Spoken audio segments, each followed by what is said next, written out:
Brought to you by TechnoSpark 20 series smartphones. I'm superhuman. अब INDI alliance अगर ये कहता है कि एक साल शरद पवार बनेंगे, एक साल ममता जी बनेगी, एक साल स्टालिन बनेंगे, कुछ बचेगा तो राहुल जी बन जाएंगे, इस तरह से देश नहीं चलता है।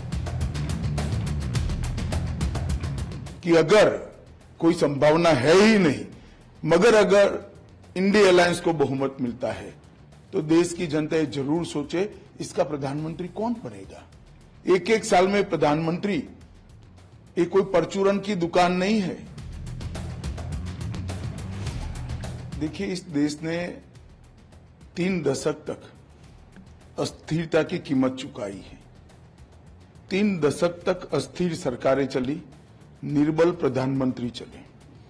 10 साल से देश को एक मजबूत नेतृत्व मिला है, स्थिरता मिली है। न केवल राजनीतिक स्थिरता, नीतियों के बारे में और विकास के कार्यक्रमों के बारे में भी स्थिरता मिली है। अब इंडी अलायंस अगर ये कहता है कि एक साल शरद पवार बनेंगे, एक साल ममता जी बनेगी, एक साल स्टालिन बनेंगे, कुछ बचेगा तो राहुल जी बन जाएंगे, इस तरह से देश नहीं चलता है। मैं देश की जनता को मनपूर्वक अपील करना चाहता हूं कि अगर कोई संभावना है ही नहीं, मगर अगर इंडी अलायंस को बहुमत मिलता है तो देश की जनता ये जरूर सोचे इसका प्रधानमंत्री कौन बनेगा।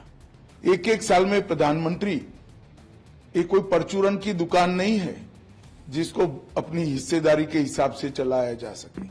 ये देश है, ये देश को दुनिया का नेतृत्व करना है।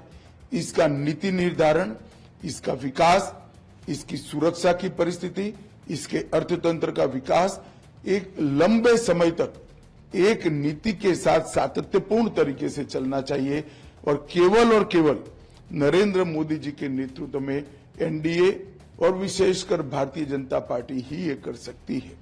10 साल तक पूर्ण बहुमत की सरकार देश की जनता ने भारतीय जनता पार्टी और एनडीए को दी। मोदी जी को प्रधानमंत्री बनाया, इसके फल हमने देखे हैं। देश सुरक्षित हुआ है, समृद्ध हुआ है, नीति निर्धारण लोकाभिमुख और स्पष्ट हुआ है और दुनिया भर में देश का सम्मान बढ़ा है।